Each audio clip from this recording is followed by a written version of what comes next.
What is up, everyone? It is Rachel. Happy December, which is literally insane. I cannot believe it is already December 2021. I'm like mind blown.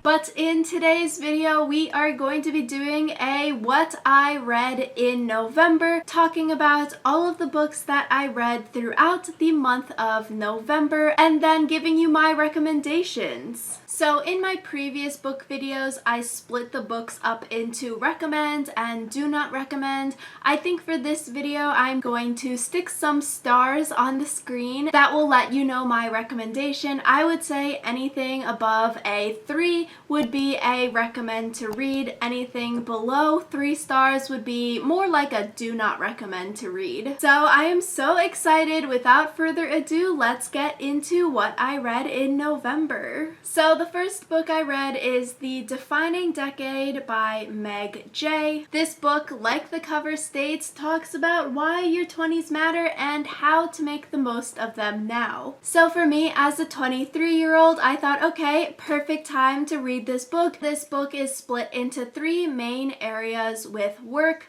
love, and the brain and the body. And so the author is a clinical psychologist, and in the book she goes into different clients that she's had over the years within the 3 categories and talking about how you can make changes in your work life and love life now so that, you know, when you're 30, 40, you aren't looking back at your 20s regretting the time you spent. So I would give this like 3.5 stars. It was an interesting read, but definitely not super like mind-blowing, I'm going to go and change everything in my life kind of thing, but it's definitely a good kick in the butt if you are looking for advice in work, love, and the mind and body areas. So the next book I read in November is Alive, The Story of the Andes Survivors by Piers Paul Reed. And so this little book, it reminds me so much of the books that you would read in English class in high school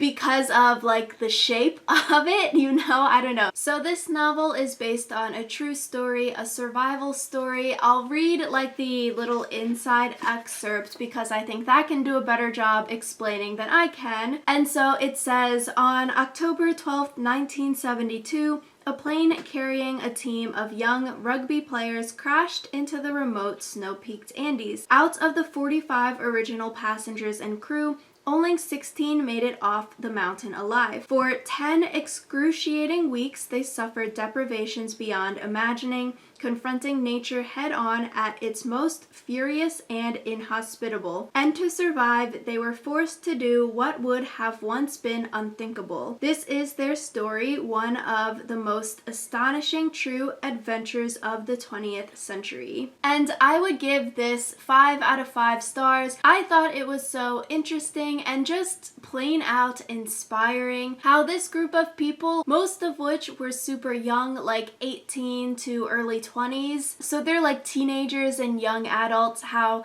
they persevered and survived. You know, when all hope is lost, these people pushed through and literally saved themselves. So I just found the story so inspiring and just so awesome to read. The next book I read is When No One Is Watching by Alyssa Cole. This book is about a neighborhood in Brooklyn where the main character lives. She has lived there all her life, surrounded by her neighbors. This neighborhood is a historically black neighborhood in New York, but in the novel, the main character's neighbors start disappearing. So this book talks a lot about like gentrification, the history of New York and this Brooklyn neighborhood, which I thought was so interesting because it does have a lot of history built into the novel. So I would give this book a 3.5 stars. I thought it was interesting. The whole like thriller aspect of the book at the end felt a little bit rushed. It's like 75% about the history of Brooklyn and gentrification, but then the last 25%, it just felt like, oh,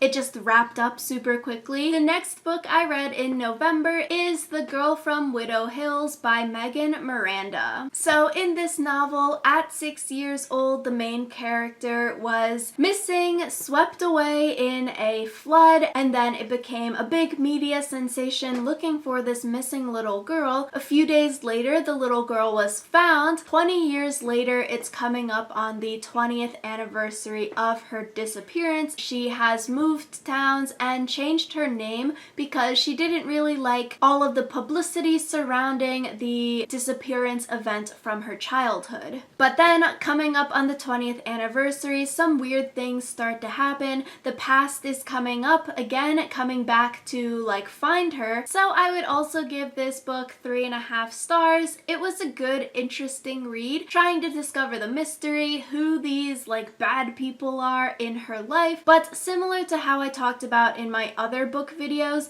in these kinds of mystery thriller books, I personally like it more when the character that is doing all of the bad things was introduced from the start, so they're not just introduced right at the end when you are closing the story, but it's someone that we could have suspected from the beginning. The next book I read in November is One by One by Ruth Ware. This is another one of those whodunit books. A work group basically goes on a work retreat, a work trip into the snowy mountains to vacation and discuss business things, except on this work retreat, their co-workers, their business mates, start to disappear and potentially die one by one. So a lot of 3.5 stars with the book so far. I would also give this 3.5 stars. Like, it's super interesting to figure out the mystery behind the story, but maybe I'm just less of a fan of the whodunit books after reading a few of them because they're all fairly similar kind of story setup. So maybe that's me and I need to stop reading whodunit books, but at least in this one, you know who is disappearing as the book progresses. So now going into some Colleen Hoover books. After I read Layla in my last book video,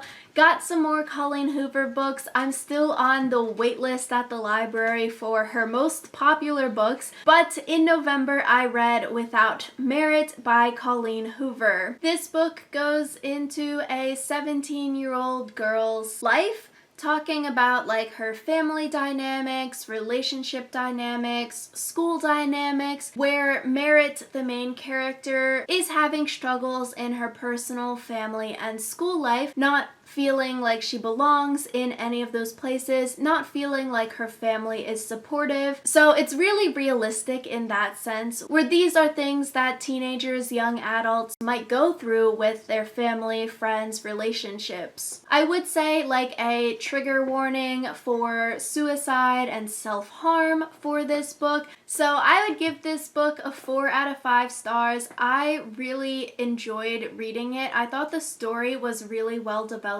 and very realistic and relatable. The next Colleen Hoover book is Confess. For this book, I would say it's like a love story, but a love story with like twists in it as well. I don't really know how to explain it without like spoiling things in the book, but basically I would say it's a love story, a relationship love story, a family love story. So I would give it 4 out of 5 stars as well. I thought it was very cute and heartwarming how the two characters can come apart, come back together through all odds. And the last Colleen Hoover book I read this month is Regretting You by Colleen Hoover. This book also goes into family dynamics, love between mother and daughter, and relationships as well. This book is revolving around a mother and daughter. The mother had her daughter when she was a teenager, so now the mother is in her 30s, the daughter is a teen now. And this isn't a spoiler because it literally says it on the back of the book. The husband is in a tragic accident, and so this turns the mother and daughter's lives upside down because the wife just lost her husband, the daughter just lost her dad. So I I would give this book a 5 out of 5 stars. I really enjoyed reading it. The story building was so realistic. The characters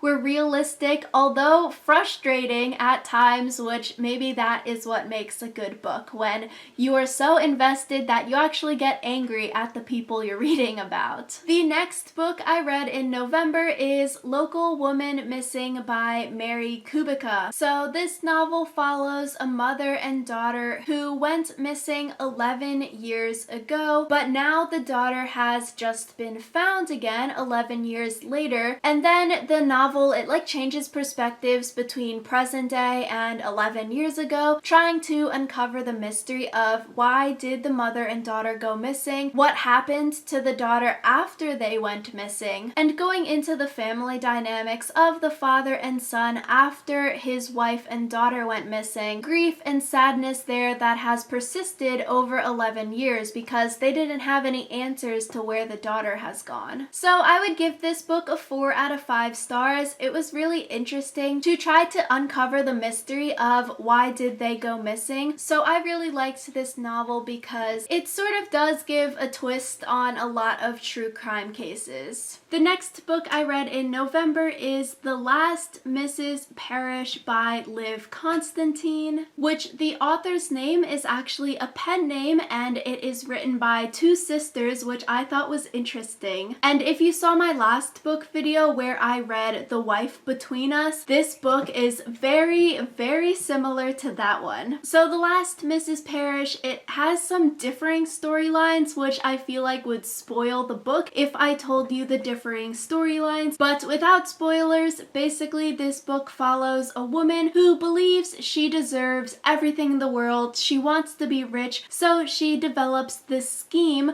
to get a rich husband. But the problem is that the rich guy that she wants to marry in order to get the wealth, the riches, the money, already has a wife. So I would give this novel 5 out of 5 stars. It is a thick one, but it was so interesting and so captivating the entire way through. And like with the different storylines that are going on, it really paints a good picture about what is happening, and it gives you a lot of details. So I liked how in-depth it went with the story rather than just giving surface details or skimming over parts. It really fills in all of the gaps for you. So I really loved this novel. The storyline, the characters, everything was so interesting. The next book I read in November is Final Girls by Riley Sager. As the title suggests, this novel follows a few final girls, where a final girl in popular culture, movies, TV shows,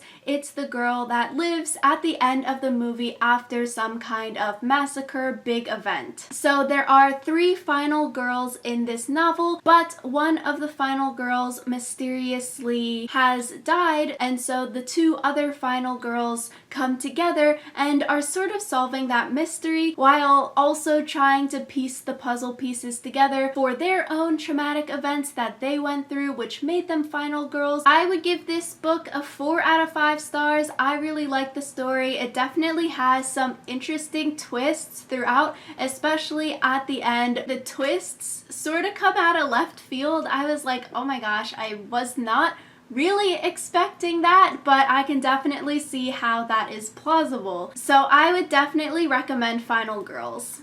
And the final book that I read in November is Bunny by Mona Awad. And this is sort of a sad way to end this November book reading recap because I did not really like Bunny at all, and I couldn't finish it. So I got through like 200 pages of this novel, and I literally fell asleep like numerous times while trying to read and get through it. It's not even a long book, and I wasn't reading at like midnight or anything like that. It was literally in the afternoon. So this novel, from what I understand, it follows a group called the Bunnies. They're in their like post-grad program, but they're doing some like weird things on the side with like dark magic, it seems, is happening. And so the main character, she really doesn't like the bunnies, but she gets invited to one of the bunnies' events, and then she sort of gets sucked into their world. And yeah, I don't know, I just found everything sort of really confusing. The way that the novel was written and also all of this dark magic stuff, I was just sort of confused what was happening through the 200 pages that I read. So honestly, I would not really recommend this novel, but do let me know in the comments if you have read this and you understand what was happening and what actually happened, because I was just so confused throughout the whole thing. And life is too short to read through books that you're not truly interested in, so I had to put it down. So those were all of the books that I read in the month of November. Definitely a super heavy reading month. I think for December it's going to be lighter because I have less free time with my second part-time job. But thank you all so much for watching this video. If you enjoyed it, definitely give it a big thumbs up to help me out with the YouTube algorithm, and subscribe to my channel if you want to see more videos from me. If you have any book recommendations that I should read in the coming months, please let me know. I am always looking for new things to put on my to be read list, so leave a comment of some books I should check out. And with that, that wraps up this video. Thanks so much for watching again, and I will see you all next time.